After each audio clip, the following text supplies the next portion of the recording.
तो कैसे हैं आप सभी। आई होप कि आप लोग बहुत अच्छे होंगे और अच्छे से स्टडी आप लोग कर रहे होंगे। इस वीडियो में मैं आपको बताने वाला हूं केमिस्ट्री का most important question crash course के माध्यम से, ठीक है। यानी रसायन शास्त्र के जितने भी मोस्ट इंपॉर्टेंट हो सकते हैं वो सारे के सारे क्वेश्चन मैंने कवर कर लिए हैं। टोटल इसमें हम 105 मोस्ट इंपॉर्टेंट क्वेश्चन का जो है ना गोर हाथ तोड़ने वाले हैं। कहने का मतलब इसे समझ करके गर्दा उड़ाने वाले हैं, ठीक है। तो आइए एक एक क्वेश्चन लेते हैं और कॉन्सेप्ट के साथ समझने की पूरी कोशिश करते हैं। तो आइए पहला प्रश्न लेते हैं और उसको समझने की पूरी कोशिश करते हैं।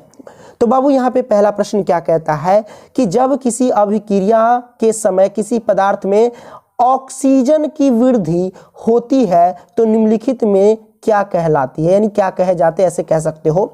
तो ऑक्सीजन की वृद्धि हो रही है तो सबसे पहले समझेंगे यहाँ पे उपचयन अभिक्रिया किसे कहते हैं बाबू। तो उपचयन अभिक्रिया में क्या होता है, उपचयन अभिक्रिया में ऑक्सीजन की वृद्धि होती है। ऑक्सीजन की क्या होती है, वृद्धि होती है और हाइड्रोजन का त्याग होता है, ठीक है।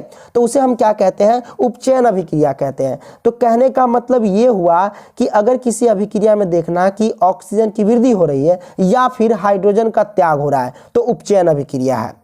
समझो गौर से, या फिर ऑक्सीजन की वृद्धि हो रही है तो भी उपचयन अभिक्रिया, या फिर हाइड्रोजन का त्याग हो रहा है तो भी उपचयन अभिक्रिया। समझ लिए आपने। तो इसका करेक्ट आंसर है ऑप्शन ए, क्योंकि यहाँ क्वेश्चन ही कह रहा था ऑक्सीजन की वृद्धि, तो यहाँ ऑक्सीजन की वृद्धि किस में होती है, उपचयन अभिक्रिया में होती है। तो आपने उपचयन अभिक्रिया को समझ लिया। अच्छा, तो इसका आंसर तो ऑप्शन ए हो गया। अपचयन अभिक्रिया को ही समझ लेते हैं। अपचयन अभिक्रिया क्या होता है, जस्ट उपचयन अभिक्रिया के उल्टा होता है। अपचयन अभिक्रिया में क्या होता है, ऑक्सीजन का त्याग होता है और हाइड्रोजन की वृद्धि होती है। कहने का मतलब कि ऑक्सीजन का ह्रास होता है और हाइड्रोजन की वृद्धि होती है, उसे अपचयन अभिक्रिया कहते हैं। मतलब उपचयन का जस्ट ये ऑपोजिट है, ठीक है। अब संक्षारण समझ लेते हैं। संक्षारण का सबसे अच्छा उदाहरण है जैसे कि लोहे पर जंग लगना, ये संक्षारण ही कहलाता है, ठीक है। तो अगर किसी धातु को हम नम वायु के संपर्क में छोड़ देते हैं तो वो संक्षारित होकर के उसमें क्या होता है, जंग लग जाता है, वो संक्षारण कहलाता है। आपने इसको समझ लिया तो पहला प्रश्न आपका क्लियर हो गया, कोई प्रॉब्लम नहीं ना बाबू। आइए अब हम क्या करते हैं, अगला प्रश्न लेते हैं। आइए बाबू यहाँ पे दूसरा प्रश्न ले लेते हैं। दूसरा प्रश्न कहता है CaCO3। CaCO3 क्या है, ये कैल्शियम कार्बोनेट है जिसे हम संगमरमर का रासायनिक सूत्र भी बोलते हैं। तो CaCO3 क्या है, संगमरमर का रासायनिक सूत्र है और ये टूट करके CaO+CO2 में आ गया है, यानी कैल्शियम कार्बोनेट इसके रूप में बदल गया है। तो कहता उपरोक्त अभिक्रिया में किस प्रकार की अभिक्रिया है, ऐसा पूछा जा रहा है। इन चारों में से बताना है कि विस्थापन है, वियोजन या अपघटन या द्विविस्थापन है। तो बाबू ये कौन सी अभिक्रिया, ये पूछा जा रहा है। मैं आपको बता दूं ये अपघटन अभिक्रिया है। अपघटन अभिक्रिया को हम वियोजन अभिक्रिया भी कहते हैं। तो वियोजन अभिक्रिया किसे कहते हैं, वियोजन अभिक्रिया में क्या होता है, यहां समझ लो क्वेश्चन से। वियोजन अभिक्रिया में क्या होता है, इधर क्या होता है, सबसे पहले समझो। इधर जो होता है ना अभिकारक होता है और इधर क्या होता है, उत्पाद होता है या प्रतिफल होता है। तो एक अभिकारक टूट करके, याद रखना, एक अभिकारक टूट करके दो या दो से अधिक उत्पाद में बदल जाता है तो उसे हम क्या कहते हैं, अपघटन अभिक्रिया कहते हैं या फिर वियोजन अभिक्रिया कहते हैं। तो यहाँ पे कैल्शियम कार्बोनेट जो है वो एक क्या है, अभी यहाँ पे एक अभिकारक है और ये टूट करके क्या बना है, दो या दो से अधिक उत्पाद में बदल चुका है, यानी प्रतिफल में बदल चुका है। इसलिए ये किसको डिफाइन कर रहा है बाबू, तो ये डिफाइन कर रहा है अपघटन अभिक्रिया को यानी वियोजन अभिक्रिया को। तो आपने समझ लिया, तो कॉपी कलम निकालो और वियोजन अभिक्रिया का डिफिनेशन लिख लो जल्दी से। वे अभिक्रिया जिसमें एकल अभिकारक, एकल अभिकारक यहां देख सकते एक अभिकारक है, तो एकल अभिकारक टूट करके दो या दो से अधिक उत्पाद में बदल जाता है उसे हम क्या कहते हैं, तो अपघटन अभिक्रिया कहते हैं, यानी वियोजन अभिक्रिया कहते हैं। इसको आपने समझ लिया, कोई दिक्कत नहीं है दिक्कत बाबू। अच्छा चलिए अब हम क्या करते हैं बाबू, इसमें समझ लेते हैं कि विस्थापन अभिक्रिया किसे कहते हैं। यहाँ जो आप देख सकते हैं विस्थापन अभिक्रिया, तो विस्थापन अभिक्रिया किसे, इसको हम समझ लेते हैं। देखो विस्थापन अभिक्रिया में क्या होता है कि विस्थापन अभिक्रिया ऐसी अभिक्रिया है जिसमें अधिक क्रियाशील तत्व जो होते हैं ना वो अपने से कम क्रियाशील तत्वों को विस्थापित कर देता है, यानी अलग कर देता है, ठीक है, उसे विस्थापन अभिक्रिया कहते हैं। अब समझ लेते हैं बाबू यहाँ पे ऑप्शन बी में जो दिया गया है संयोजन अभिक्रिया। संयोजन अभिक्रिया किसे कहते हैं, संयोजन अभिक्रिया जो होता है ना A+B और AB के फॉर्म में होता है। कहने का मतलब समझे कि दो या दो से अधिक अभिकारक मिल करके एकल उत्पाद में बदल जाता है, उसे हम क्या कहते हैं, संयोजन अभिक्रिया कहते हैं। तो आपने संयोजन अभिक्रिया को बेहतरीन तरीके से समझ लिया। याद रखना, संयोजन अभिक्रिया किसे कहते हैं, दो या दो से अधिक अभिकारक मिलकर के एकल उत्पाद में बदले उसे संयोजन अभिक्रिया कहते हैं। और वियोजन अभिक्रिया में क्या था, एक जो है ना, एक अभिकारक जो है ना टूट करके दो या दो से अधिक उत्पाद में बदल जाता है, उसे हम क्या कहते हैं, वियोजन अभिक्रिया कहते हैं। तो संयोजन वियोजन ये भी क्लियर हो गया। ओके, आइए बाबू अब हम चलते हैं यहाँ पे तीसरा ले लेते हैं। तीसरा क्या कहता है जरा देखिए, है ना। तीसरा बाबू यहाँ पे कहता है कि अमोनिया के अणु में नाइट्रोजन एवं हाइड्रोजन का अनुपात है। अमोनिया क्या है बाबू, तो अमोनिया को हम बोलते हैं NH3। ये क्या है, अमोनिया है, ठीक है। क्या बाबू, अमोनिया है। तो यहाँ पे क्या है, नाइट्रोजन का एक अणु है, नाइट्रोजन का एक परमाणु कह सकते हो, और यहाँ हाइड्रोजन का कितने, 3 परमाणु है। तो नाइट्रोजन के एक परमाणु और हाइड्रोजन के 3 परमाणु से मिलकर के ये बना होता है अमोनिया, इसलिए इसको हम कह सकते हैं 1:3 कह सकते हैं। तो इसका करेक्ट आंसर हो जाएगा 1:3, यानी ऑप्शन डी करेक्ट आंसर है, ठीक है।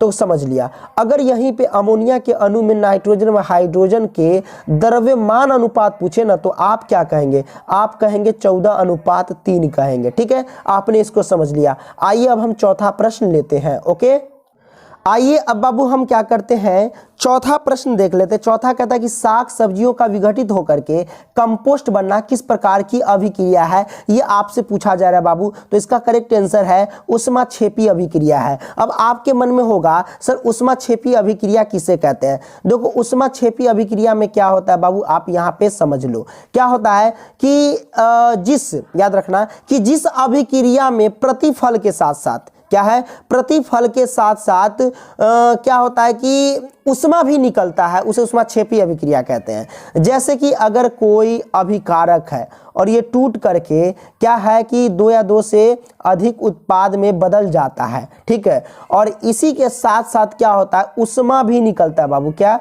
उष्मा भी निकलता है। तो इसी को हम क्या कहेंगे, ऊष्माक्षेपी अभिक्रिया कहेंगे। तो डिफिनेशन आपने समझ लिया कि जिस रासायनिक अभिक्रिया में प्रतिफल या फिर उत्पाद कह लो और इसके साथ साथ उष्मा भी निकलता है, तो उसे हम क्या कहते हैं, ऊष्माक्षेपी अभिक्रिया कहते हैं। आपने समझ लिया, और 4 का आंसर बी है। ओके, आओ बाबू संगमरमर का रासायनिक सूत्र क्या होता है, तो मैंने आपको बताया था CaCO3 होता है संगमरमर का रासायनिक सूत्र, जिसे हम कैल्शियम कार्बोनेट बोलते हैं, यानी ऑप्शन सी करेक्ट आंसर हो जाएगा बाबू। छठा प्रश्न देख लेते हैं। छठा कहता है निम्न में कौन अवकारक है, निम्न में कौन अवकारक है, ये आपसे पूछा जा रहा है। तो यहाँ पे क्या हो जाएगा बाबू, H2S है, यानी हाइड्रोजन सल्फाइड क्या है, ये अवकारक है। ये क्या होता है, रंगहीन गैस, यानी रंगहीन गैस होता है, ठीक है, जिसका गंध जो होता है ना सरे अंडे के जैसे होता है, ठीक है। ये क्या है, रंगहीन गैस है जिसका गंध जो होता है ना सरे अंडे की तरह होता है। आपने समझ लिया। और H2S क्या है, तो हाइड्रोजन सल्फाइड है।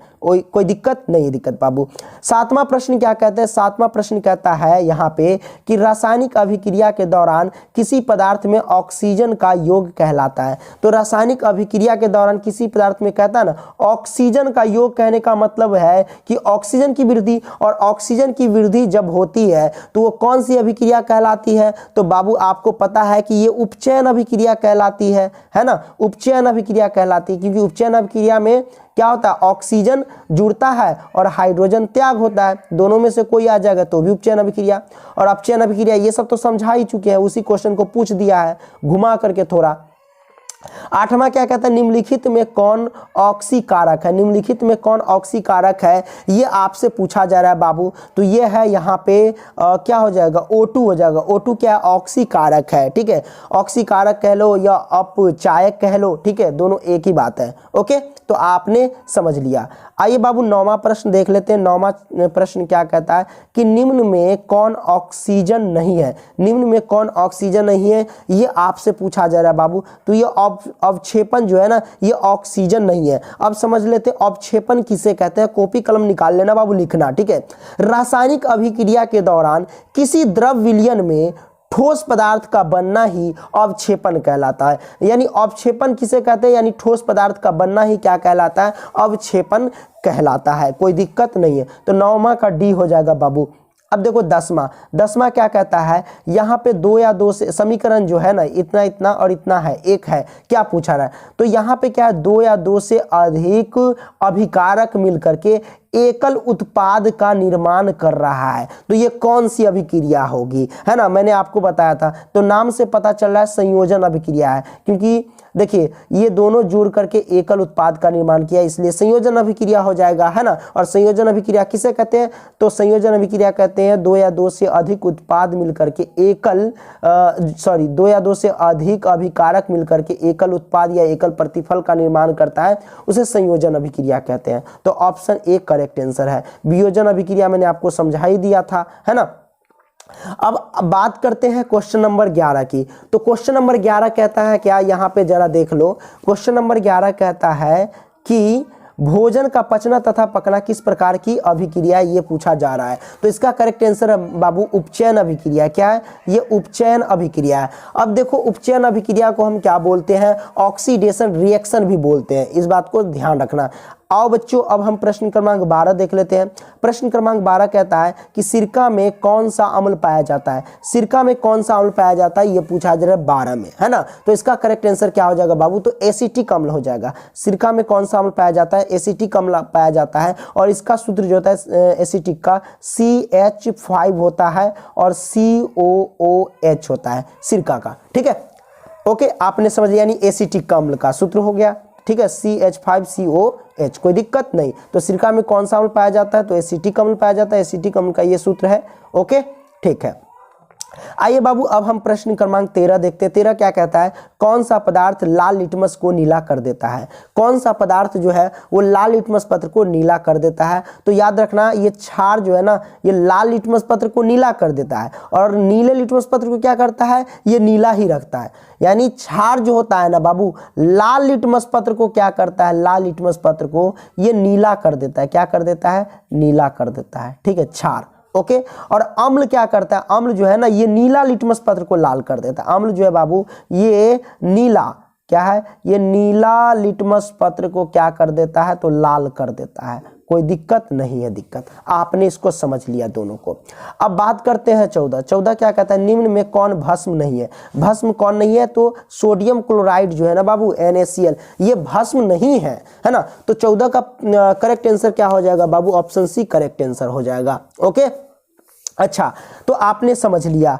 ओके, तो अच्छा, इसमें अब समझने वाली बात क्या है, इसमें तब कुछ है नहीं। भस्म कौन नहीं है, तो NaCl, यानी साधारण नमक जो है वो भस्म नहीं है, क्योंकि साधारण नमक का सूत्र ही होता है NaCl। अच्छा, ऊपर एक चीज़ मैं आपको बता देता हूँ, मन में एक डाउट आएगा कि सर लवण क्या है। लवण जो होता है ना, स्वाद में क्या होता है, खड़ा होता है। और अम्ल जो क्या होता है, अम्ल जो होता है ना, स्वाद में क्या होता है, खट्टा होता है। क्षार जो होता है कड़वा होता है, और लवण खड़ा होता है। खड़ा यानी नमकीन होता है। ये भी आपने इसको समझ लिया, क्योंकि बहुत सारे बच्चे कहते हैं कि लवण क्या है, तो उसको मैंने क्लियर कर दिया। तो 14 हो गया, समझ गया, है ना।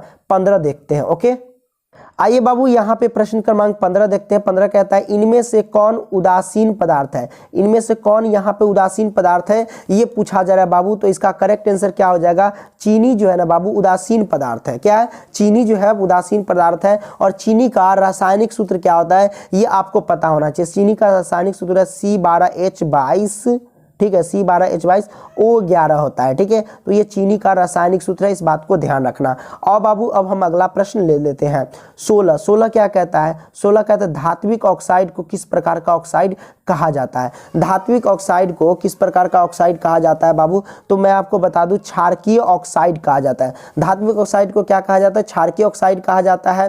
और यहाँ पे याद रखना कि जो जल में मिलकर के क्षार बनाते हैं उसे क्षारकीय ऑक्साइड कहते हैं, ठीक है, इस बात को ध्यान रखना। और क्षारकीय ऑक्साइड को हम धात्विक ऑक्साइड कहते हैं। ओके बाबू, कोई दिक्कत नहीं। धोने का सोडा का आणविक सूत्र, धोने के सोडा का आणविक सूत्र क्या है, तो इसमें कौन इसका करेक्ट आंसर ये बताना। तो सोडियम क्लोराइड इंटू 10H2O, ये करेक्ट आंसर, यानी Na2CO3 इंटू 10H2O, ये करेक्ट आंसर है।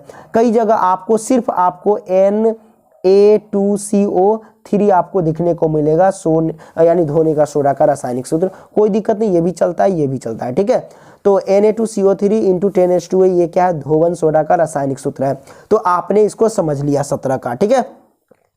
आइए अब बात करते हैं 18 में। 18 क्या कहता है, यहाँ पे देख लिया। 18 कहता है मधुमक्खी के डंक एक अम्ल छोड़ता है जिसके कारण दर्द एवं जलन एवं अनुभव होता है। यह अम्ल क्या है? तो इसका करेक्ट आंसर क्या है बाबू? मेथेनोइक अम्ल है। क्या है? मेथेनोइक अम्ल है, यानी ऑप्शन ए करेक्ट आंसर है। कोनो दिक्कत नहीं? दिक्कत। आओ बाबू अब हम लेते हैं क्या, अच्छा हाँ मेथेनोइक अम्ल इसका करेक्ट आंसर है। अच्छा इसमें ये भी क्लियर कर देता हूँ कि मेथेनोइक अम्ल को हम क्या कहते हैं, फार्मिक अम्ल भी बोलते हैं। क्या बोलते हैं बाबू? फार्मिक। फार्मिक याद रखना, लिख लेना, फार्मिक अम्ल भी बोलते हैं, यहाँ पे आकार होगा। तो फार्मिक अम्ल बोलते हैं किसको? मेथेनोइक अम्ल को। और इसका सूत्र क्या होता है बाबू? तो इसका सूत्र होता है कि C2H2O2, ये रासायनिक सूत्र है इसका फार्मिक अम्ल का, यानी मेथेनोइक अम्ल का। अब बच्चा सब कहेगा सर गलती बता रहे हैं, तो बाबू गलती नहीं बता, तुमको पता नहीं है। इसका एक और फॉर्मूला होता है। एक और फॉर्मूला क्या होता है?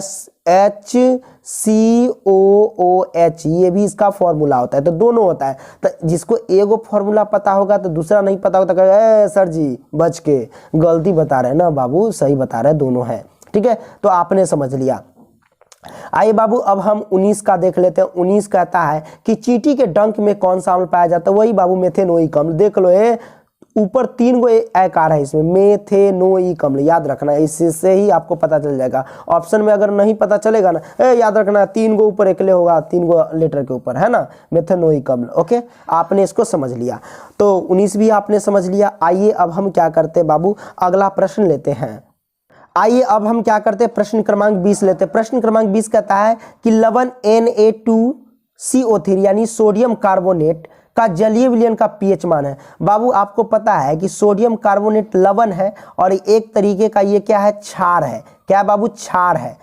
ओके, और इसका स्वाद क्या होता है? कड़वा होता है। और जिसका स्वाद कड़वा होता है वो तो क्षार होता है। मैं आपको बता दूं ये सोडियम कार्बोनेट को हम क्या बोलते हैं? धोने का सोडा भी बोलते हैं। तो Na2CO3 × 10H2O भी बोल सकते हैं, इसमें कोई दिक्कत नहीं है, ठीक है। तो यहाँ पे Na2CO3 बोला गया है, यानी सोडियम कार्बोनेट बोला गया है। और सोडियम कार्बोनेट एक प्रकार का क्या होता है? क्षार होता है। और क्षार का पीएच मान क्या होता है बाबू? क्षार का पीएच मान 7 से अधिक होता है, यानी ऑप्शन भी करेक्ट आंसर है, ठीक है। क्षार है क्यों? क्योंकि ये एक प्रकार का साबुन है, यानी धोने का सोडा है ना। और इसको चखोगे बाबू तो ये क्षारे है ना, चखना मत, क्योंकि रसायन विज्ञान में ऐसे ऐसे पदार्थ है जिसे चखोगे तो मृत्यु हो जाएगी, जानलेवा हो जाएगा, ठीक है, ठीक है।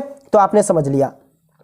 अब यहाँ पे बाबू 21 क्या कहता है? शुद्ध जल का पीएच मान क्या होता है? शुद्ध जल का पीएच मान क्या होता है? 7 होता है बाबू, ठीक है। तो ऑप्शन बी इसका करेक्ट आंसर हो जाएगा, 21 का बी। ओके, आगे देखो, यहाँ आगे कहता है 22, हमारा शरीर किस पीएच पारस के बीच कार्य करता है? तो बाबू 7.0 से 7.8 के बीच कार्य करता है। पीएच का फुल फॉर्म होता है पोटेंशियल ऑफ हाइड्रोजन, यानी हाइड्रोजन की क्षमता। तो किस हाइड्रोजन की क्षमता पे कार्य करता है? तो 7.0 से 7.8 के बीच कार्य करता है। ओके, तो आपने इसको समझ लिया। 23 को समझ लेते बाबू। 23 कहता है कि सोडियम कार्बोनेट, है ना, सोडियम कार्बोनेट के जलीय घोल मिथाइल ऑरेंज का घोल मिलने पर घोल का रंग परिवर्तित होकर के कैसा हो जाता है, ये पूछा जा रहा है। तो बाबू ये जो हो जाता है ना वो पीला हो जाता है। ऑप्शन ए करेक्ट आंसर हो जाएगा, कोई दिक्कत नहीं है। दिक्कत बाबू अब यहाँ पे देखो, ये कहता है 24 में दांतों को साफ करने के लिए दंत मंजन प्राय होते हैं। दांतों को साफ करने के लिए दंत मंजन कैसा होता है बाबू? क्षारीय होता है, ठीक है, क्षारीय होता है। क्या बाबू होता है? क्षारीय। तो इसका ऑप्शन ए करेक्ट आंसर हो जाएगा। ओके, आइए बाबू 25 ले लेते। 25 क्या कहता है कि अम्लीय वर्षा के पीएच मान होता है। अम्लीय वर्षा का पीएच मान क्या होता है? देखिए, अम्लीय वर्षा जब होती है ना तो उसमें क्या होता है? अम्ल की मात्रा ज्यादा होती है, ठीक है। याद रखना कि जब अम्लीय वर्षा होती है तो उसमें अम्ल की मात्रा क्या होती है? थोड़ा ज्यादा होती है। और इसका करेक्ट आंसर क्या हो जाएगा? 5.6 से कम होती है। अम्लीय वर्षा के पीएच मान क्या होता है? 5.6 से कम होती है। ओके, 26 क्या कहता है? यहाँ पे देख लो। 26 कहता है निम्नलिखित में किसके कारण अम्लीय वर्षा होती है? निम्नलिखित में किसके कारण अम्लीय वर्षा होती है ये पूछा जा रहा है, यानी अम्ल वर्षा किसके कारण होती है, ठीक है। इसका करेक्ट आंसर क्या हो जाएगा बाबू? तो SO2 हो जाएगा, यानी सल्फर ऑक्साइड हो जाएगा, यानी ऑप्शन बी। ठीक है, याद रखना जब अम्ल वर्षा जब होती है ना, यानी अम्लीय वर्षा होती है ना, तो उसमें क्या क्या रहता है, सल्फ्यूरिक अम्ल होता है और नाइट्रिक अम्ल होता है, इस बात को याद रखना। तो अम्लीय वर्षा जो होता है वो किसका मिश्रण है, तो सल्फ्यूरिक अम्ल और नाइट्रिक अम्ल का मिश्रण होता है, इस बात को ध्यान रखना। आओ बाबू अब हम 27 देख लेते हैं। 27 क्या कहता है रे, 27 कहता है लिटमस विलियन बैंगनी रंग का रंजक होता है जो निकाला जाता है, किस पौधे से निकाला जाता है बाबू, तो लाइकेन के पौधे से निकाला जाता है ना बाबू। जब मैंने चैप्टर पढ़ाया था ना तो उसमें पूरा चीज क्लियर किया था, जो चैप्टर पढ़ लिया ना वो हीरो हो गया।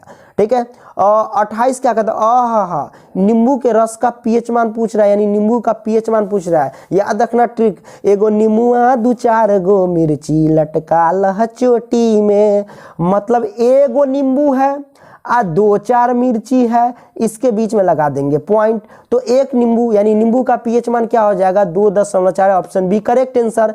अच्छा, अब बहुत सारे लड़का कहेगा सर हमारा बुक में तो 2.2 दिया गया है पीएच मान, तब बाबू ओहो सही है, क्योंकि अलग अलग बहुत सारे बुक देखेंगे तो पीएच मान 2.4 भी है, 2.2 भी है।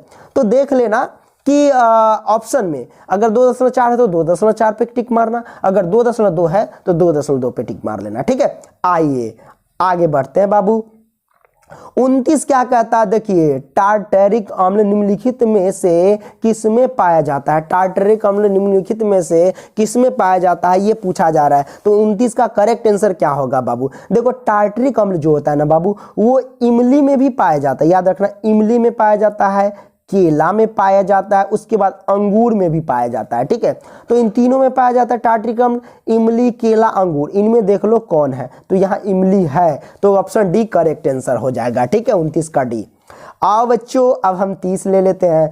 कहता है बेकिंग पाउडर का मिश्रण है बाबू, बेकिंग पाउडर का मिश्रण है, ये आपसे पूछा जा रहा है बाबू। तो बेकिंग पाउडर का मिश्रण है NaHCO3 और टार्टरिक अम्ल जो है ना वो बेकिंग पाउडर का मिश्रण है। तो 30 का क्या हो जाएगा बाबू answer, option D correct answer. आओ बच्चों अगला प्रश्न लेते हैं। हाई देखिए बउआ जी 31 क्या कहता है कि नीला तोता, और नीला तोता को हम तूतिया भी बोलता है ना, तो नीला तोता यानी तूतिया, और नीला तोता को का रासायनिक सूत्र आपसे पूछा जा रहा है कि क्या होता है नीला तोता का रासायनिक सूत्र। तो मैं आपको बता दूं बाबू, इसका जो रासायनिक सूत्र होता है ना वो हो जाएगा CuSO4 × 5H2O, यानी ऑप्शन बी करेक्ट आंसर हो जाएगा 31 का। ठीक है, CuSO4 × 5H2O है ना, यानी कॉपर सल्फेट और जल, यानी 5 जो होगा जल, तो जल के 5 अणु, ठीक है, और कॉपर सल्फेट। ओके, तो इनसे मिल करके क्या बना हुआ वो बाबू, क्या बना हुआ है, तो नीला तोता बना हुआ है। ठीक है, कभी कभी बोली लटपटा जाता है ना, चलिए कोई बात नहीं है, जीवाने तो है। अब 32 कहता है टूथपेस्ट कैसा होता है, बार बार क्वेश्चन आ जाता है, टाइपिंग कर देता है क्या, टूथपेस्ट कैसा होता है, तो अम्लीय ना होता है कि क्षारीय होता है, क्षारीय होता है बाबू, क्या होता है, क्षारीय होता है। तो 32 का क्या हो जाएगा बाबू, ऑप्शन बी करेक्ट आंसर है ना।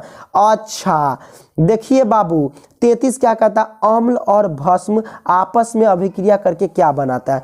अम्ल जो होता है ना, अम्ल और भस्म दोनों मिल करके क्या बनाता है बाबू, तो ये बनाता है बाबू लवण।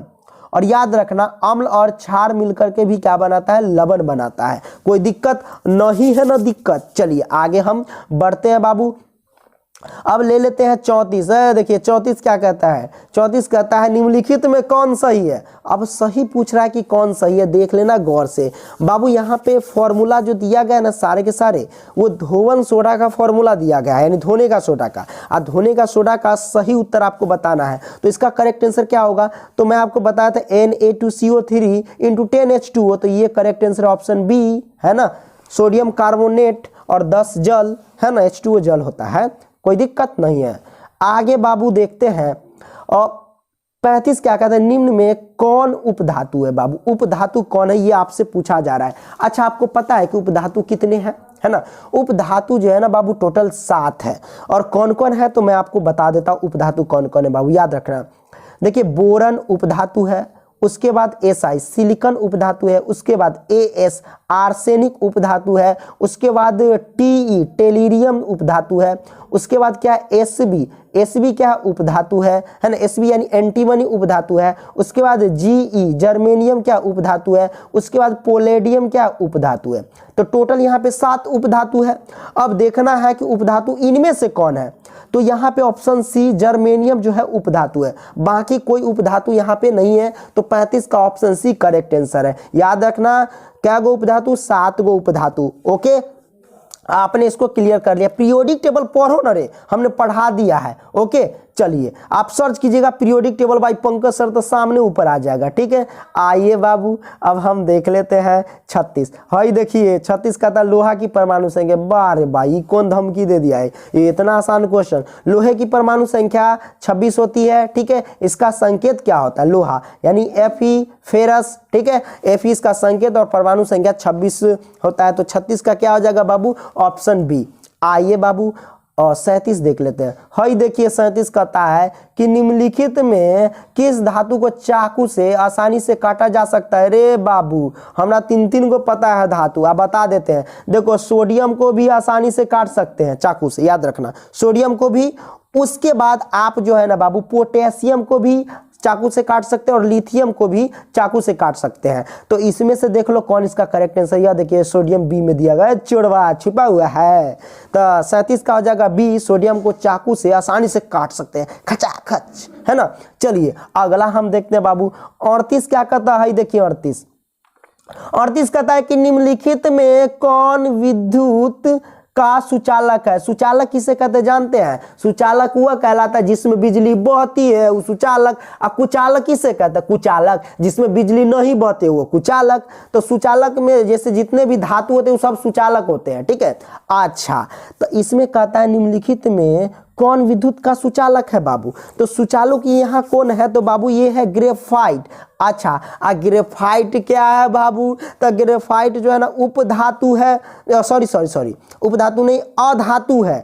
और ग्रेफाइट अधातु होते हुए भी विद्युत का सुचालक है, यानी विद्युत का चालन करता है, यानी इसमें विद्युत बहती है।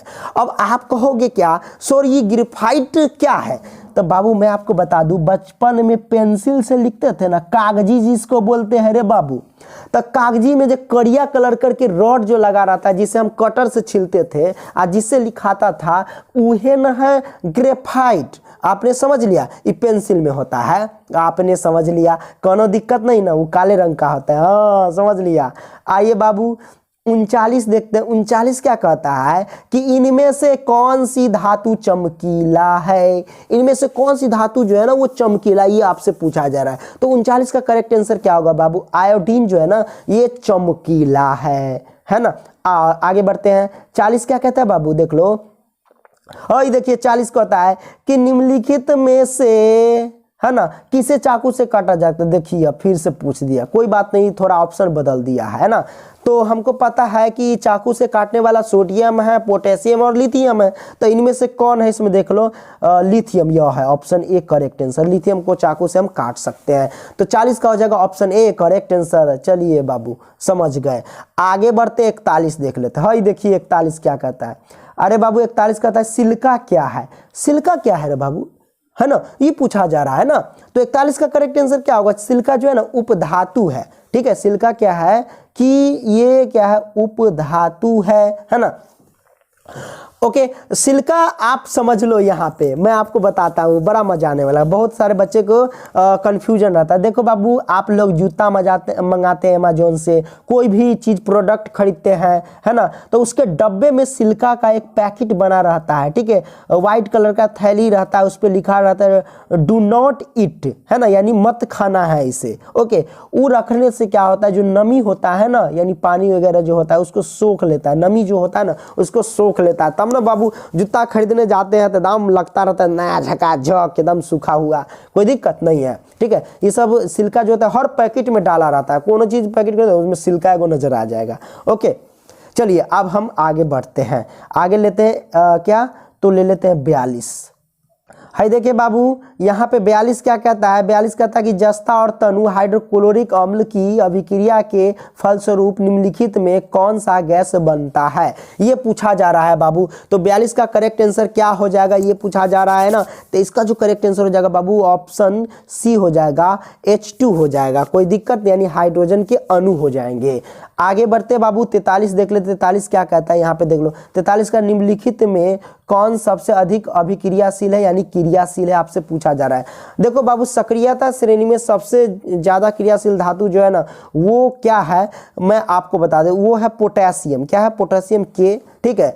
लेकिन इसमें से आपको बताना है कि कौन सबसे ज्यादा क्रियाशील धातु है, ये आपको बताना। तो इसमें इसका करेक्ट आंसर हो जाएगा कॉपर। क्या हो जाएगा बाबू? कॉपर। सक्रियता श्रेणी आप लोग पढ़ लेना, ठीक है।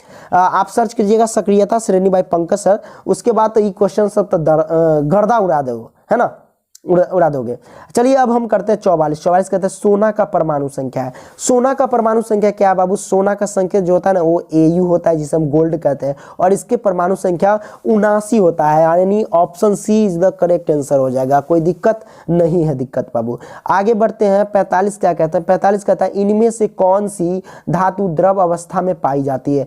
कौन सी धातु पूछा जा रहा है बाबू? तो मरकरी धातु होती है और ये लिक्विड फॉर्म में होता है, यानी द्रव अवस्था में पाया जाता है। अगर आपसे पूछे जाता कि कौन सी अधातु, अगर अधातु पूछता तो क्या बताते बाबू? तो अधातु पूछता तो आप कहते ब्रोमीन। क्या बोलते? ब्रोमीन। लेकिन धातु कह रहा था इसलिए मरकरी, अगर अधातु पूछे तो कहेंगे ब्रोमीन। कोई दिक्कत? तो 45 का हो जाएगा option D correct answer. Okay, आगे बढ़ते बाबू। यहाँ पे 46 कहता है, 46 कहता है कि विद्युत अपघटन में इलेक्ट्रॉन मुक्त होता है। कहाँ पे? तो एनोड पर होता है, कैथोड पे नहीं, एनोड पर होता है, यानी 46 का ऑप्शन ए करेक्ट आंसर हो जाएगा। ओके, आगे कहता है 47 कहता है कि ऐसे तत्व जो इलेक्ट्रॉन को त्याग कर धनात्मक आयन बनाते हैं वो कहे जाते हैं। क्या? जो इलेक्ट्रॉन को त्याग देता है और धनात्मक आयन बनाते हैं वो, उसे हम कहते हैं धातु कहते हैं बाबू। क्या कहते हैं? धातु। यानी 47 का हो जाएगा ऑप्शन सी करेक्ट आंसर, ठीक है। आगे बढ़ते बाबू। 48 क्या कहता है जरा देख लो। हाई देखिए, 48 कहता है निम्नलिखित में से कौन उपधातु? उपधातु इनमें कौन बाबू है? तो एंटीमनी यानी एसवी क्या? एंटीमनी। उपधातु की संख्या कितनी है बाबू? तो मैंने आपको बताया था ना, टोटल 7 है और सातों मैंने आपको बता दिया था, ठीक है ना। ओके, उपधातु भाई पंकज सर सर्च करोगे ना तो ट्रिक से वहां पे मिल जाएगा आपको। ओके, तो 48 का करेक्ट आंसर क्या हो जाएगा बाबू? तो ऑप्शन डी यानी एसवी यानी एंटीमनी, ठीक है।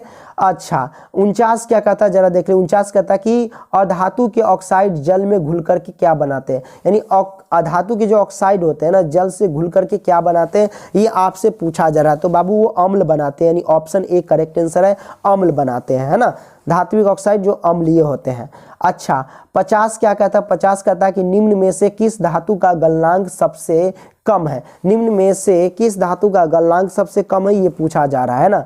तो इनमें से आपको बताना है कि निम्नलिखित में से किस धातु का सबसे गलनांक कम है। तो इनमें है सोडियम को, और सोडियम को आसानी से काट भी सकते हैं। और बाबू इसका गलनांक जो होता है ना 97.81 डिग्री सेल्सियस तापमान होता है। हम लोग जो देखते हैं जो तापमान जो रहता है ना, लगभग 47 हो जाता है। बहुत ज़्यादा गर्मी होता है, 47, 48 या ज़्यादातर 38 देखने को मिलता है, 40 तक देखने को मिलता है, ठीक है। लेकिन 100 के आसपास जो टेम्परेचर जाएगा ना तो ये धातु जो है ना बाबू गलने लगेगा, यानी पिघलने लगेगा, ठीक है। आपने इसको समझ लिया। आइए अब हम क्या करते बाबू 51 देखते हैं। यहाँ पे देख लो बाबू 51 क्या कहता है? 51 कहता है कि बॉक्साइड निम्नलिखित में किस धातु का एक्स है, ये पूछा जा रहा है। बॉक्साइड निम्नलिखित में किस धातु का एक्स है, ये पूछा जा रहा है बाबू। तो वो है ना एल्यूमिनियम का एक्स है, ठीक है। आइए बाबू अब हम 52 देखते हैं। 52 क्या कहता है? 52 कहता है सक्रियता श्रेणी में सबसे क्रियाशील धातु कौन है? देखो, सक्रियता श्रेणी में सबसे क्रियाशील धातु की अगर बात किया जाए तो वो तो है बाबू पोटेशियम। लेकिन इनमें से कौन है सक्रियता श्रेणी में सबसे ज्यादा क्रियाशील धातु, ये आपको बताना है ना।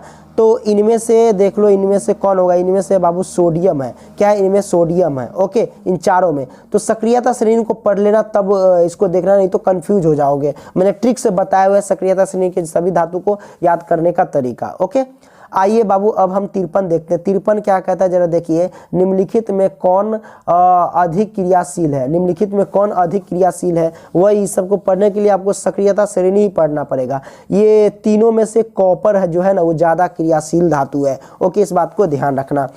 ओके, ये सब क्वेश्चन है सक्रियता श्रेणी से। सक्रियता श्रेणी भाई पंकज सर सर्च करो बाबू। 54 क्या कहता है? क्रायोलाइट एक्स है। क्रायोलाइट एक्स है, ये पूछा जा रहा है आपसे। तो 54 का करेक्ट आंसर क्या होगा? सबसे पहले हम क्या समझेंगे? क्रायोलाइट का सूत्र क्या होता है? क्रायोलाइट का सूत्र होता है बाबू, वो होता है Na3 LF6 होता है, ये क्रायोलाइट का क्या है, फॉर्मूला है, ठीक है। अब इसका जो सही आंसर है ना एल्यूमिनियम है, क्या है, option D correct answer. Cryolite किसका एक्स है, तो एल्यूमिनियम का है। आइए बाबू 55 देखते, 55 क्या है, पीतल है। 55 क्या कहता है कि पीतल है बाबू, ये पूछा जा रहा है पीतल क्या है, तो ये बाबू जो है ना वो मिश्र धातु है, क्या है, पीतल जो है वो मिश्र धातु है। इसका करेक्ट आंसर हो जाएगा ऑप्शन सी, मिश्र धातु। ओके, पीतल को हम ब्रास भी बोलते हैं अंग्रेजी में, यानी BRASS, ब्रास, पीतल को ब्रास बोलते हैं, ठीक है। और ये तांबा और जिंक का मिश्रण है। किसका मिश्रण है, पीतल किसका मिश्रण है बाबू, तो याद रखना तांबा और जिंक का, तांबा ओके और जिंक का जो है ना बाबू ये मिश्रण है, ओके, जिंक का मिश्रण है। ओके, आपने समझ लिया, तो 55 का हो जाएगा ऑप्शन सी। अब यहाँ पे हम समझते हैं बाबू 56 क्या कहता है, आभूषण बनाने वाला सोना है। शुद्ध सोना को बाबू कहते हैं 24 कैरेट सोना, जिसे आभूषण नहीं बनाया जाता है, इसलिए इसे हम 22 कैरेट के फॉर्म में बदल करके हम इसका आभूषण बनाते हैं, या 18 कैरेट में बदल करके इसका आभूषण बनाते हैं। कोई दिक्कत नहीं है, दिक्कत बाबू, आपने इसको समझ लिया। अब बात करते हैं 57 की। 57 कहता है कि लोहे को संक्षारित होने से बचाने के लिए उसकी सतह पर किसका लेप चढ़ाया जाता है, किसका लेप चढ़ाना लाभकारी रहेगा, ये आपसे पूछा जा रहा है। तो यसद लेपन का लेप चढ़ा दो तो लाभकारी रहेगा, तो 57 का हो जाएगा ऑप्शन डी करेक्ट आंसर। ये भी आपने समझ लिया। आइए बाबू अब हम 58 देखते हैं। 58 क्या कहता है कि ताम्र एवं टीन के मिश्र धातु को कहते हैं, ताम्र एवं टीन के मिश्र धातु को कांसा बोलते हैं। क्या बोलते हैं बाबू, कांसा बोलते हैं, आपने इसको समझ लिया। अच्छा 59 को समझ लेते हैं। 59 क्या कहते हैं, सीसा और टीन की मिश्र धातु को क्या बोलते हैं, सीसा और टीन की मिश्र धातु को बाबू सोल्डर बोलते हैं। क्या बोलते हैं, सोल्डर। तो 59 का हो जाएगा ऑप्शन ए करेक्ट आंसर। इसमें सीसा कितना होता है बाबू, तो सीसा जो होता है ना बाबू, सीसा 67% होता है, और उसके बाद टीन जो होता है ना बाबू, टीन जो होता है वो 33% होता है, याद रखना। तो सीसा और टीन का ही बना होता है कौन, तो ये सोल्डर। सोल्डर का उपयोग आप देखेंगे जो लोग रेडियो बनाते हैं, मोबाइल बनाते हैं, तो उसमें तार को सोल्डिंग करते रहते हैं, यानी एक तार को दूसरे तार से क्या होता है, जोड़ता रहता है। उसको जोड़ने वाले जो रहते हैं ना पदार्थ, उसे हम सोल्डर कहते हैं। और सोल्डर किससे बना होता है, तो सीसा और टीन के मिश्र धातु से बनाया जाता है। तो सोल्डर से हम सोल्डिंग का काम करते हैं। ओके, आइए बाबू अब हम 60 देखते हैं। 60 क्या कहता है कि कार्बन क्या है बाबू, कार्बन क्या है, ये आपसे पूछा जा रहा है। तो कार्बन क्या है बाबू, तो ये जो है ना ये एक अधातु है। कार्बन क्या है बाबू, ये एक अधातु है। ओके, तो इसका सही आंसर ऑप्शन बी। आइए 61 देखते हैं। 61 कहते हैं कार्बन की परमाणु संख्या क्या है, तो कार्बन की परमाणु संख्या 6 है। कार्बन 6, ऑक्सीजन 8, 9 फ्लोरीन, सोडियम 11, है ना। तो आपने इसको समझ लिया। ओके, तो 61 का हो जाएगा option A Babu correct answer हो जाएगा कार्बन 6। आइए अब हम क्या करते हैं, अगला प्रश्न ले लेते हैं, 62 ले लेते हैं। 62 क्या कहता है, हीरा और ग्रेफाइट कार्बन के अपरूप है। कभी कभी पूछ दिया जाता है कि कार्बन के 2 अपरूप के नाम लिखे, तो आप कहेंगे हीरा और ग्रेफाइट है, तो कहता है हीरा और ग्रेफाइट कार्बन के अपरूप है।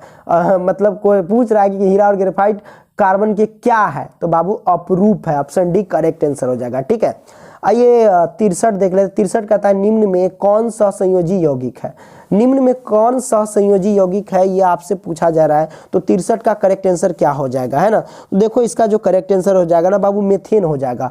मेथेन यानी CH4 हो जाएगा। ठीक है, तो आपने समझ लिया। अच्छा इसमें हम एक बात समझते हैं कि सहसंयोजी यौगिक किसे कहते हैं आखिर। तो सहसंयोजी यौगिक किसे कहते हैं बाबू, जिन यौगिक में सहसंयोजक बंधन होते हैं ना, उसे हम सहसंयोजी यौगिक बोलते हैं। इस बात को ध्यान रखना। ठीक है, आगे बढ़ते हैं बाबू। यहाँ पे 64 क्या कहता है, 64 कहता है कि एक अणुसूत्र परंतु होगा। ठीक है, तो एक अणुसूत्र परंतु विभिन्न संरचना सूत्र वाले यौगिक कहलाते हैं, है ना। एक अणुसूत्र परंतु विभिन्न संरचना सूत्र वाले यौगिक कहलाते, ये आपसे पूछा जा रहा है। तो 64 का करेक्ट आंसर क्या हो जाएगा बाबू, तो ये हो जाएगा समावयवी कहलाएगा, समावयवी। ठीक है, करेक्ट आंसर है।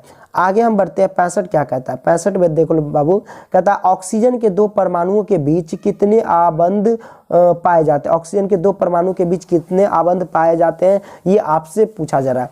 ऑक्सीजन के 2 परमाणु यानी O2 कह रहा है। ठीक है, तो ऑक्सीजन के 72 कक्षा में कितने इलेक्ट्रॉन, ये आपको पता होना चाहिए। देखो ऑक्सीजन के 72 कक्षा में, ठीक है, तो यहाँ पे देखो कार्बन 6 होता है, ऑक्सीजन 8, तो इसकी परमाणु संख्या 8 होती है और इसका इलेक्ट्रॉनिक विन्यास निकालेंगे तो क्या होगा बाबू 2,6 होगा इलेक्ट्रॉनिक विन्यास। तो इसके बातम की कक्षा में कितने इलेक्ट्रॉन है, 6 इलेक्ट्रॉन है, ठीक है। तो ऑक्सीजन के 2 परमाणु, एक परमाणु यहाँ एक परमाणु यहाँ, तो यहाँ पे हम क्या करेंगे कि इसके जो बातम कक्षा में 6 इलेक्ट्रॉन इसको सजा देंगे।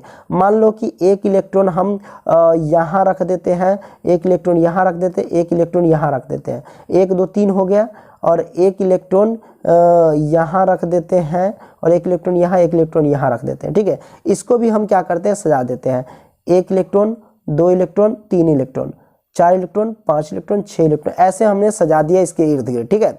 तो कहता है कि ऑक्सीजन के 2 परमाणु के बीच कितने आबंध पाए जाते हैं, ये पूछा जा रहा है। आबंध, तो देखो कोई भी जैसे ऑक्सीजन है, ठीक है, तो ये अपना अष्टक पूरा करने के लिए इसको कितने इलेक्ट्रॉन की जरूरत होती है, 8 इलेक्ट्रॉन की जरूरत होती है। तो अभी इनके पास कितने इलेक्ट्रॉन है, 6 इलेक्ट्रॉन है। तो इसको और इलेक्ट्रॉन कितना चाहिए, ये आपसे पूछा जा रहा है। तो इसको और इलेक्ट्रॉन जो बाबू चाहिए ना, वो चाहिए बाबू इसको 2 इलेक्ट्रॉन और चाहिए, है ना, कितना, 2 इलेक्ट्रॉन। तो 2 इलेक्ट्रॉन के साझा होगा तो 2 बंधन बनेंगे। जैसे इससे क्या करेगा, 1 इलेक्ट्रॉन यहाँ से ले लेगा, 1 इलेक्ट्रॉन यहाँ से ले लेगा, ठीक है। तो इसके अंदर भी बाबू कितने इलेक्ट्रॉन हो गए, 8 इलेक्ट्रॉन, गिनती कर लो, 1 2 3 4 5 6, उसके बाद 7 8, है ना, देख लो, 1 है, 2 है, 3 है, 4 है, 5 है, 6 है, 7 है, 8 इलेक्ट्रॉन हो गए।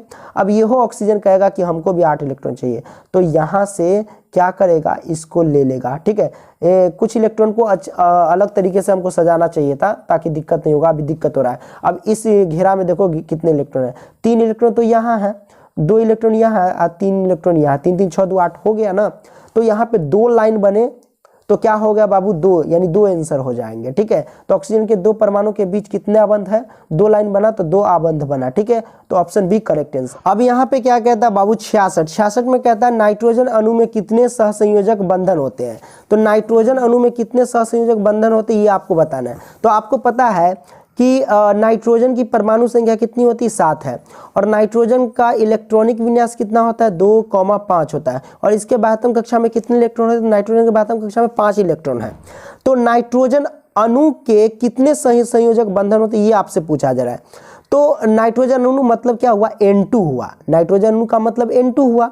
तो नाइट्रोजन एक तरफ ऐसे रख लेंगे, एक तरफ नाइट्रोजन ऐसे रख लेंगे। तो इसके बाह्यतम कक्षा में कितने इलेक्ट्रॉन होते हैं, 5 इलेक्ट्रॉन। तो 5 इलेक्ट्रॉन को हम सजा लेंगे, मान लो 1 इलेक्ट्रॉन यहाँ रखते हैं, 1 इलेक्ट्रॉन यहाँ रखते हैं, 1 इलेक्ट्रॉन यहाँ रखते हैं, ठीक है, और 2 इलेक्ट्रॉन को ऊपर रख देते हैं, ठीक है, 5 इलेक्ट्रॉन। इसके भी 1 इलेक्ट्रॉन यहाँ, 1 इलेक्ट्रॉन यहाँ, 1 इलेक्ट्रॉन यहाँ, और इसके ऊपर भी 2 इलेक्ट्रॉन रख देते हैं, ठीक है। तो नाइट्रोजन को अपना अष्टक पूरा करने के लिए 8 इलेक्ट्रॉन चाहिए। यहाँ पे टोटल कितने बाबू, 5 इलेक्ट्रॉन है, जरूरत है इसको कितना, तो 3 और की है। तो इस नाइट्रोजन से 3 इलेक्ट्रॉन ले लेगा तो हमारे पास कितना हो जाएगा, ये अष्टक पूरा हो जाएगा, कि 5 इलेक्ट्रॉन इसके पास है ऑलरेडी, 5 इलेक्ट्रॉन क्या इसके पास है ऑलरेडी, और ये ले लेगा इससे 3 इलेक्ट्रॉन, तो इसका अष्टक पूरा हो जाएगा। तो हम सिर्फ लाइनिंग खींच करके बता देते हैं, जैसे ये इलेक्ट्रॉन से ये इलेक्ट्रॉन मिला, इससे ये मिला, इससे ये मिला, ठीक है। तो यहाँ पे 3 इलेक्ट्रॉन का साझा हुआ और 3 बार बंधन बने। तो इसका करेक्ट आंसर क्या हो जाएगा, कहता है कि नाइट्रोजन अणु में कितने सहसंयोजक बंधन हुए, तो यहाँ पे देख सकते हो 3 सहसंयोजक बंधन हुए, 3 लाइन है तो 3 सहसंयोजक बंधन हुए, कोई दिक्कत नहीं है दिक्कत। तो ऑप्शन डी करेक्ट आंसर है। इसमें और भी मैं डिटेल से बताता, ठीक है, थोड़ा मुझे लिखने में प्रॉब्लम होती है ना, इसलिए मैं नहीं बता रहा हूँ, फिर भी मैं बता दिया हूँ उसको। 67 क्या कहता है, यहाँ पे देख लो, देखता हूँ स्क्रीन रिकॉर्डर चालू, हाँ है, चलो।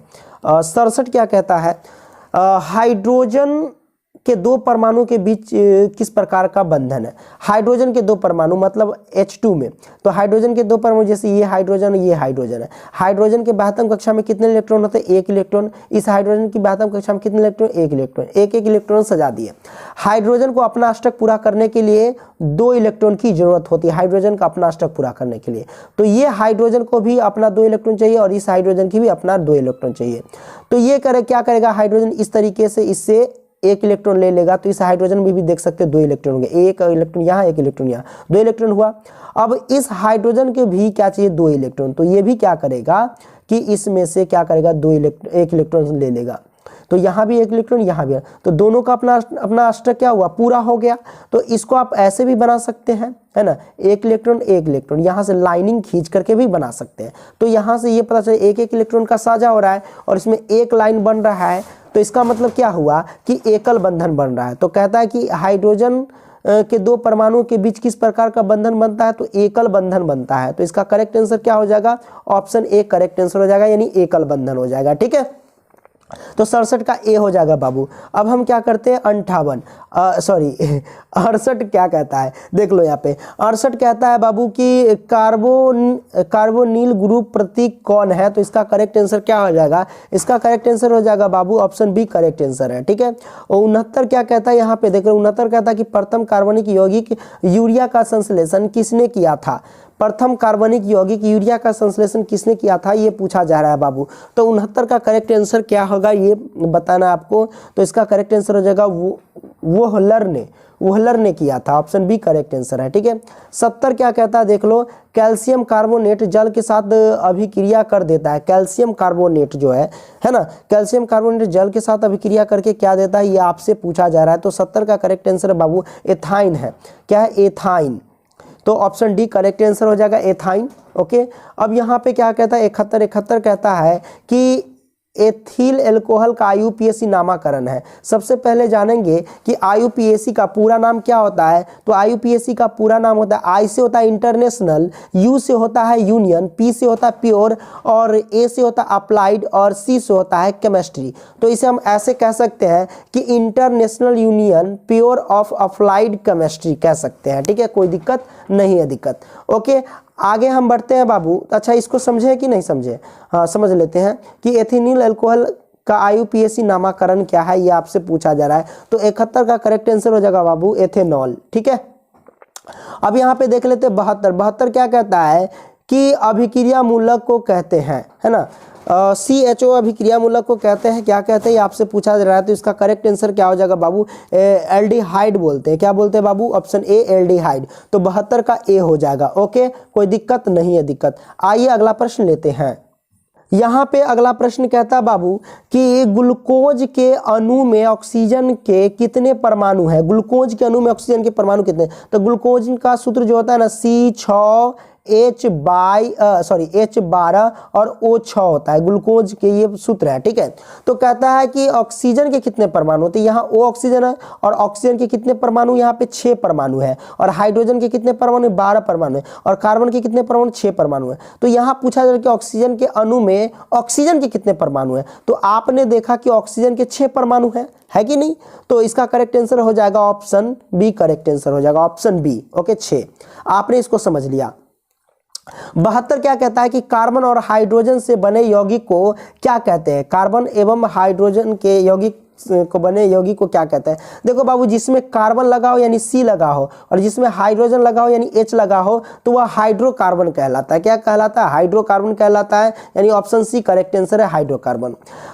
75 क्या कहता है ये आपको बताना है। ठीक है, देखो बाबू यहाँ पे कहता क्या है, निम्न में से कौन सा असंतृप्त हाइड्रोकार्बन है बाबू। तो असंतृप्त हाइड्रोकार्बन पहचानने का तरीका है कि यदि कार्बन कार्बन के बीच डबल बाउंड बनता हो, या फिर कार्बन कार्बन के बीच ट्रिपल बाउंड बनता हो, तो वो असंतृप्त हाइड्रोकार्बन कहलाते हैं। और कार्बन कार्बन के बीच सिंगल बाउंड बनता हो तो वो संतृप्त हाइड्रोकार्बन कहलाते हैं। याद रखना, कार्बन कार्बन के बीच सिंगल बाउंड बने तो वो संतृप्त हाइड्रोकार्बन, और कार्बन कार्बन के बीच डबल बाउंड या ट्रिपल बाउंड बने तो वो असंतृप्त हाइड्रोकार्बन कहलाते हैं। तो इसका करेक्ट आंसर हो जाएगा बाबू C2H4 हो जाएगा, ऑप्शन सी करेक्ट आंसर है। तो निम्न में से कौन सा असंतृप्त हाइड्रोकार्बन है, तो C2H4 है, क्योंकि इसका अगर संरचना सूत्र बनाओगे तो कार्बन कार्बन के बीच डबल बाउंड बनता है। तो यहाँ बना के बताते हैं, कार्बन यहाँ पे क्या है, 2 कार्बन है, तो एक कार्बन यहाँ रख लेते हैं, एक कार्बन यहाँ रख लेते हैं। ठीक है, और कार्बन के 72 कक्षा में कितने इलेक्ट्रॉन होते हैं, तो कार्बन के 72 कक्षा में 4 इलेक्ट्रॉन होते हैं। तो मान लो कि 2 इलेक्ट्रॉन यहाँ रख देते, 2 इलेक्ट्रॉन यहाँ रख देते हैं, और 2 इलेक्ट्रॉन यहाँ, 2 इलेक्ट्रॉन यहाँ रख देते हैं। इस कार्बन के भी 2 इलेक्ट्रॉन यहाँ, 2 इलेक्ट्रॉन यहाँ, और ये 2 इलेक्ट्रॉन मैंने सजा दिया, ठीक है। हाइड्रोजन कितने यहाँ पे 4 है, एक हाइड्रोजन यहाँ पे रख देते हैं और एक हाइड्रोजन यहाँ पे रख देते हैं, एक हाइड्रोजन यहाँ और एक हाइड्रोजन यहाँ पे रख देते हैं, ठीक है। हाइड्रोजन के 72 कक्षा में 1 इलेक्ट्रॉन, इस हाइड्रोजन की 72 कक्षा में 1 इलेक्ट्रॉन, इस हाइड्रोजन की 72 कक्षा में 1 इलेक्ट्रॉन और इस हाइड्रोजन की 72 कक्षा में 1 इलेक्ट्रॉन। देखो इस कार्बन के इलेक्ट्रॉन से ये कार्बन के इलेक्ट्रॉन मिला, इस कार्बन के इलेक्ट्रॉन से ये कार्बन इलेक्ट्रॉन मिला, इससे ये मिल जाएगा, है ना, इससे ये वाला मिल जाएगा और इससे ये मिल जाएगा, देन इससे ये और इससे ये। तो इस तरीके का संरचना सूत्र बना। तो आपने देखा कार्बन कार्बन के बीच कितने बाउंड है, तो डबल बाउंड है ना, कार्बन कार्बन के बीच 2 लाइन है। तो ये हमारे पास क्या हो जाएगा, असंतृप्त हाइड्रोकार्बन का उदाहरण हो जाएगा। इसलिए ऑप्शन सी मैंने बोला, कोई दिक्कत नहीं है दिक्कत। तो संतृप्त और असंतृप्त के बारे में समझ लिए कि कार्बन कार्बन के बीच एक लाइन रहेगा तो संतृप्त, और कार्बन कार्बन के बीच डबल बाउंड या ट्रिपल बाउंड है, यानी डबल लाइन या ट्रिपल लाइन है, तो वो असंतृप्त हाइड्रोकार्बन होते हैं, ठीक है। 76 क्या कहता है, देख लो, हाइड्रोकार्बन कौन है ये पूछा जा रहा है। तो आपको मैं पहले ही बताया था हाइड्रोकार्बन कौन होता है, जिसमें हाइड्रोजन और कार्बन दोनों होते हैं साथ में, हाइड्रोकार्बन कहलाते हैं। तो ऑप्शन ए तो नहीं है क्योंकि सिर्फ हाइड्रोजन है। ऑप्शन सी, सी और एच, यानी हाइड्रोजन के साथ साथ यहाँ कार्बन भी है, तो कार्बन भी है हाइड्रोजन भी है, तो यानी ऑप्शन बी करेक्ट आंसर हो जाएगा, ठीक है। तो 76 का हो जाएगा बाबू क्या, option B correct answer. Okay, देखो सी में भी नहीं है, यहाँ कार्बन है लेकिन यहाँ देखो कार्बन है लेकिन हाइड्रोजन नहीं है, ठीक है। और नीचे भी देखोगे तो यहाँ पे हाइड्रोजन है लेकिन कार्बन नहीं है, तो वही हमारा ऑप्शन बी सही रहेगा, ठीक है। तो 76 का हो जाएगा ऑप्शन बी। 77 क्या कहता है, 77 कहता है कार्बन और हाइड्रोजन से बने यौगिक को क्या कहते हैं, हाइड्रोकार्बन बनते हैं कहते हैं। तो कार्बन और हाइड्रोजन के बने यौगिक को हाइड्रोकार्बन कहते हैं बाबू। तो चलिए हो गया। 78 देखते हैं, 78 क्या कहता है, निम्न में से कौन सा असंतृप्त हाइड्रोकार्बन, लगता है उसी क्वेश्चन को हाँ फिर से दोहरा दिया। C2H2 क्या है, असंतृप्त हाइड्रोकार्बन है। ओके, तो 78 का क्या हो जाएगा बाबू, सी हो जाएगा करेक्ट आंसर, ठीक है। 79 का देख ले, तो 79 कहता है ब्यूटेन के कितने समायवी संभव है, तो इसका करेक्ट आंसर क्या हो जाएगा बाबू, 2 समायवी संभव है। 79 का बी हो जाएगा बाबू। अब हम यहाँ पे 80 देख लेते हैं। 80 क्या कहता है, असंतृप्त हाइड्रोकार्बन जिसमें कार्बन कार्बन परमाणु के बीच त्रिआबंध बनते हैं कहलाते हैं, एल्केन कहलाते हैं, एल्कीन, एल्काइन या एल्कीन, ये क्या कहलाते हैं। तो बाबू मैं आपको बता देता हूँ कि देखो कार्बन कार्बन के बीच अगर सिंगल बाउंड बनते हैं तो वो एल्केन होता है, क्या होता है, एल्केन होता है। और कार्बन कार्बन के बीच डबल बाउंड बनते हैं तो उसे हम एल्कीन कहते हैं, क्या कहते हैं, एल्कीन कहते हैं। याद रखना मैं बोल रहा हूँ, ये एल्केन है, ये एल्कीन समझो, यहाँ पे मैं लिख देता हूँ, ठीक है। कार्बन कार्बन के बीच डबल बाउंड तो एल्केन, ठीक है, क्या होगा, एल्केन हो जाएगा। ओके, कार्बन कार्बन के बीच डबल बाउंड हो जाएगा तो ये हो जाएगा एल्कीन, एल्कीन हो जाएगा। ओके, और कार्बन कार्बन के बीच ट्रिपल बाउंड हो जाता है तो वो क्या कहलाता है बाबू, एल्काइन कहलाता है, एल्काइन, क्या वो कहलाता है, एल्काइन कहलाता है, ठीक है। तो आपने समझ लिया। और आपको ये भी पता है कि कार्बन कार्बन के बीच सिंगल बाउंड बनते हैं तो वो संतृप्त हाइड्रोकार्बन कहलाते हैं, और कार्बन कार्बन के बीच डबल बाउंड या ट्रिपल बाउंड बनते हैं तो वो असंतृप्त हाइड्रोकार्बन कहलाते हैं। लेकिन क्वेश्चन पूछा जाता रहा है कि असंतृप्त हाइड्रोकार्बन परमाणु के बीच त्रिआबंध होते हैं तो वो क्या कहलाते हैं, तो त्रिआबंध जो होते हैं तो वो एल्काइन कहलाते हैं। तो इसका करेक्ट आंसर क्या हो जाएगा, alkyne, option B correct answer हो जाएगा, ठीक है। तो आपने 80 का हो जाएगा, समझ लिया कि बी इसका करेक्ट आंसर हो गया, कोनो दिक्कत नहीं ना दिक्कत। चलिए आगे हम बढ़ते हैं, आगे बढ़ते हैं। 81 ले लेते हैं। 81 क्या कहता है कि कौन सा हाइड्रोकार्बन सबसे सरल यौगिक है, कौन सा हाइड्रोकार्बन सबसे सरल यौगिक है, तो इसका करेक्ट आंसर है बाबू मीथेन, ठीक है, यानी ऑप्शन ए करेक्ट आंसर है। अब बात करते हैं 82 का। 82 कहता है निम्नलिखित में कौन कार्बो किसलिक समूह है, ये आपसे पूछा जा रहा है ना। तो इसका करेक्ट आंसर क्या हो जाएगा, तो देखो बाबू 82 का करेक्ट आंसर हो जाएगा ऑप्शन सी करेक्ट आंसर है, कोई दिक्कत नहीं है दिक्कत।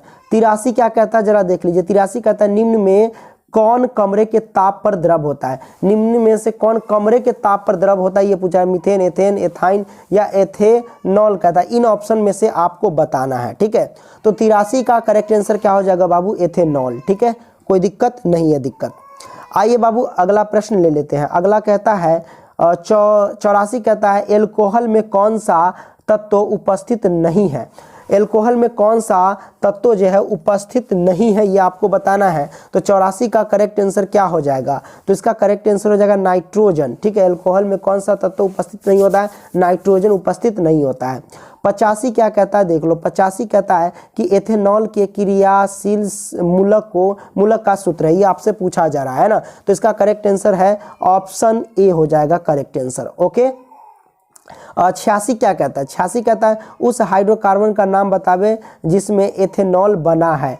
उस हाइड्रोकार्बन का नाम बताना है जिसमें एथेनॉल बनता है, ये आपसे पूछा जा रहा है। तो बाबू इसका करेक्ट आंसर है इथेन। इथेन में एथेनॉल बना होता है। ठीक है, इसका करेक्ट आंसर हो जाएगा एथेनॉल। अच्छा, ये एथेनॉल के बारे में समझ लेते हैं। सॉरी, ये ऑप्शन ए है। ठीक है, अच्छा 87 में देख लेते हैं। 87 क्या कहते हैं? निम्न में से कौन सा यौगिक ईंधन के रूप में इस्तेमाल किया जाता है? ईंधन के रूप में इस्तेमाल किया जाता है तो बाबू एथेनॉल अम्ल को जो है ना ईंधन के रूप में इस्तेमाल किया जाता है। ऑप्शन सी करेक्ट आंसर हो जाएगा। ऑप्शन सी होगा नहीं, एथेनोइक अम्ल है। एथेनॉल ऑप्शन ए में है, एथेनॉल को। ठीक है, अच्छा एथेनॉल क्या है? जैसे हम समझ लेते हैं कि ईंधन क्या है। ईंधन को समझते हैं। देखिए ईंधन जो होता है ना, उष्मा ऊर्जा के स्रोत होते हैं। ईंधन जो क्या होता है? उष्मा ऊर्जा के स्रोत है, जैसे कि लकड़ी हो गया, कोयला हो गया, पेट्रोल हो गया, केरोसिन हो गया, एलपीजी हो गया, सीएनजी हो गया, ईटीसी। ये सारे के सारे ईंधन है। ठीक है, और ये अत्यंत ज्वलनशील है। ठीक है, जल्द ही इसमें आग पकड़ लेता है। ओके, अब यहाँ पे देख लेते हैं 88 कहता है मेंडलीव के तत्व वर्गीकरण का आधार क्या है? ये आपसे पूछा जा रहा है। मेंडलीव के तत्व के वर्गीकरण का आधार क्या है, ये आपसे पूछा जा रहा है ना। तो 88 का करेक्ट आंसर क्या होगा बाबू? परमाणु द्रव्यमान है। क्या होगा? ऑप्शन ए परमाणु द्रव्यमान। कोई दिक्कत नहीं है। दिक्कत आगे बढ़ते हैं। 79 क्या कहता है? आवर्त सारणी के शून्य समूह का तत्व है। अब देखो यहाँ पे आवर्त सारणी के शून्य समूह का तत्व आपसे पूछा जा रहा है। देखो शून्य समूह को हम निष्क्रिय गैस भी कहते हैं, या यूं कह लो तो अक्रिय गैस भी कहते हैं। तो शून्य समूह में कौन कौन से गैस आते हैं वो आपको पता होना चाहिए। तो मैं आपको बता दूं बाबू, जैसे कि हीलियम भी है, उसके बाद नियॉन भी है, देन उसके बाद आर्गन भी है, उसके बाद क्रिप्टन भी है, उसके बाद जेनॉन भी है, उसके बाद रेडॉन भी है ना। तो ये सारे के सारे जो है ना, ये क्या है बाबू? तो सब जो है ना ये निष्क्रिय गैस है, यानी शून्य वर्ग के तत्व है। ओके, तो आपने इसको समझ लिया। अब इनमें से देखेंगे कि आवर्त सारणी के शून्य वर्ग का तत्व कौन है चारों ऑप्शन में से, है ना। तो यहाँ कौन इसका करेक्ट आंसर है? तो बाबू इसका ऑप्शन बी नजर आ रहा है। ऑप्शन बी शून्य वर्ग के तत्व हीलियम। ठीक है, तो हीलियम इसका करेक्ट आंसर हो जाएगा, जो अक्रिय गैस है और निष्क्रिय गैस भी है। तो 89 का आंसर हो जाएगा बाबू ऑप्शन बी। आइए बाबू अब हम क्या करते हैं, देखो यहाँ पे 90 देखते हैं। आवर्त सारणी में यहाँ पे देखो तत्व के नाम है, जरा ध्यान से देखना। ठीक है, आवर्त सारणी में क्या कहता है यहाँ पे 90 में, ठीक है, कि बोरन, सिलिकॉन, जर्मेनियम, आर्सेनिक और एसबी जो होता है ना एंटीमनी होता है। ठीक है, टी, टाइटेनियम, पीओ, पोलेडियम, ये सारे के सारे क्या है? तो ये सारे के सारे बाबू उपधातु है। और उपधातु कितने होते हैं? टोटल 7 होते हैं। देख लो 1 2 3 4 5 6 7 गो उपधातु है। और ये सारे के सारे आपने नाम भी देख लिए, सारे के सारे उपधातु है। आपके पास नोट्स मिल जाएगा, गूगल में सर्च कर लेना pankajstudycenter.com, वहां से इसका PDF डाउनलोड कर सकते हो। ठीक है, क्रैश कोर्स के नाम से ये होगा। ठीक है, तो आपने समझ लिया ये डी इसका करेक्ट आंसर है उपधातु। अच्छा 91 देखते हैं। आइए अब हम अगला प्रश्न देखते हैं। यहाँ 91 क्या कहता है कि हीलियम परमाणु के बाहरी कक्षा में कितने इलेक्ट्रॉन होते हैं?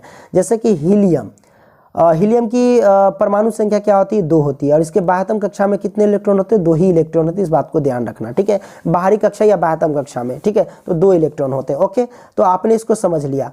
92 क्या कहता है? आधुनिक आवर्त सारणी में बाईं से दाईं ओर जाने पर परमाणु का साइज क्या होता है बाबू? तो इसका जो है ना परमाणु का साइज घटता है। तो ऑप्शन बी इसका करेक्ट आंसर हो जाएगा। 92 का क्या हो जाएगा? ऑप्शन बी घटता है। ठीक है, लेकिन याद रखना कि इलेक्ट्रॉन की बंधुता जो होती है ना बाबू वो बढ़ती है। इलेक्ट्रॉन की बंधुता क्या होती है? बढ़ती है।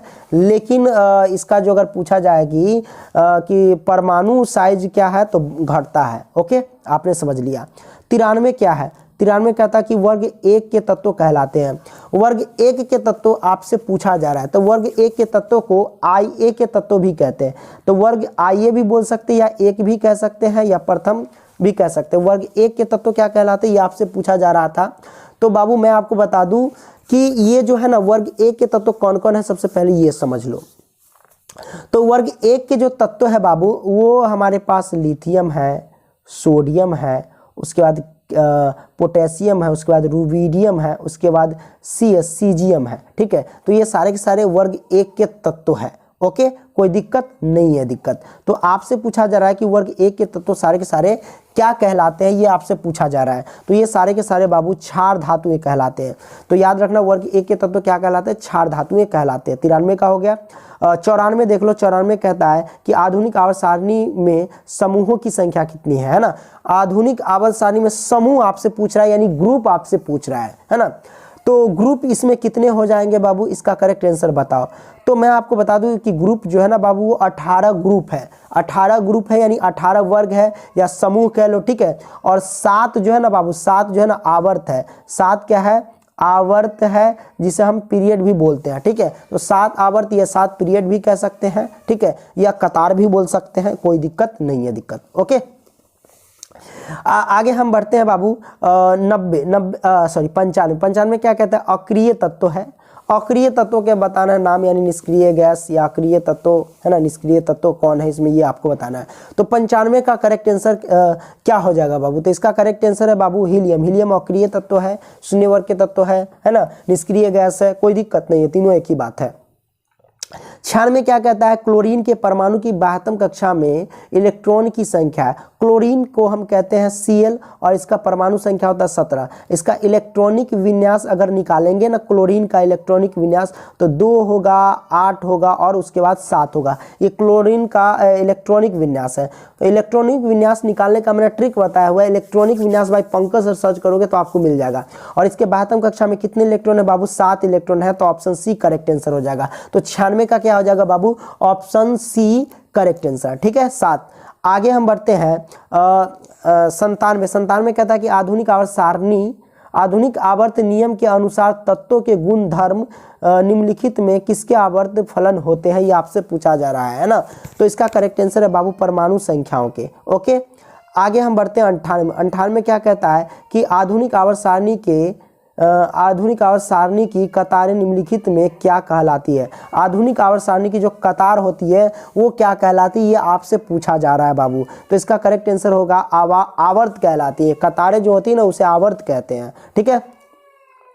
99 क्या कहता है बाबू, 99 कहता है निम्नलिखित में से कौन सबसे कम क्षैतिज अभिक्रियाशील धातु है। निम्नलिखित में से कौन सबसे कम क्षैतिज अभिक्रियाशील धातु है, ये आपसे पूछा जा रहा है। 99 का हो जाएगा ऑप्शन सी, क्या हो जाएगा, एफ यानी लोहा। निम्नलिखित में से सबसे कम क्षैतिज अभिक्रियाशील धातु कौन है, ये आपसे पूछा जा रहा है। तो लोहा इसका करेक्ट आंसर होगा। ठीक है, और 99 का ऑप्शन सी। ओके। सोडियम की परमाणु संख्या कितनी है बाबू, तो 11 है। सोडियम की परमाणु संख्या यानी Na, इसकी परमाणु संख्या कितनी है, तो 11 है बाबू। अब यहाँ पे 101 देते हैं।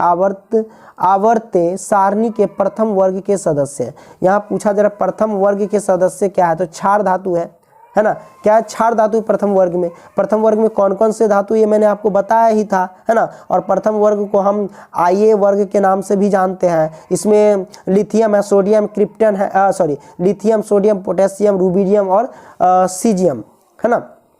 ये सारे के सारे हैं। ओके, आगे बढ़ते हैं। ठीक है। अच्छा, इसमें एक चीज़ और क्लियर कर देते हैं बाबू। इसमें एक चीज़ और क्या क्लियर कर देंगे कि अगर आपसे पूछेगा कोई कि आवर्त सारणी के पहले आवर्त में कितने तत्व हैं, तो पहले आवर्त में बाबू 2 तत्व है, वो है हाइड्रोजन और हीलियम है।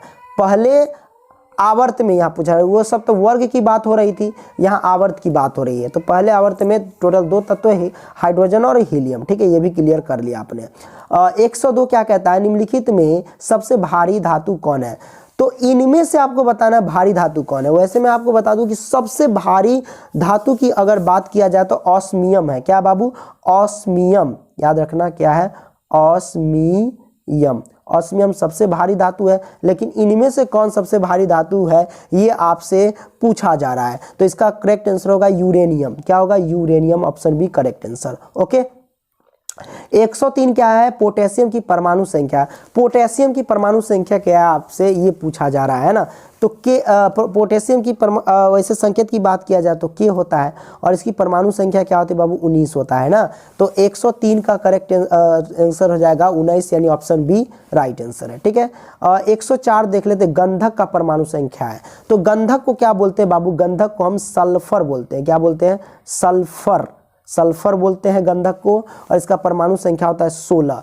ठीक है, कोई दिक्कत नहीं है। आगे बढ़ते हैं 105। 105 कहता है हीलियम, हीलियम, नियॉन और आर्गन गैस कौन सा है? ये अक्रिय गैस है या फिर कह लो तो निष्क्रिय गैस है। ऑप्शन सी करेक्ट आंसर है। ओके, कोई दिक्कत नहीं है। दिक्कत आपने समझ लिया है। नीचे आपको आंसर शीट मिल जाएगा। इसका पीडीएफ जो ना बाबू, इसका पीडीएफ जो मिल जाएगा ना आपको, गूगल में सर्च कर लेना pankajstudycenter.com। जल्दी से जाइए आप लोग गूगल में और डाउनलोड कीजिए और ऑनलाइन टेस्ट दीजिए। डेली के डेली पीडीएफ डाउनलोड कीजिए। धन्यवाद दोस्तों, अगली वीडियो मिलेंगे, तब तक के लिए बाय। और आप लोग शेयर कर देना। ओके।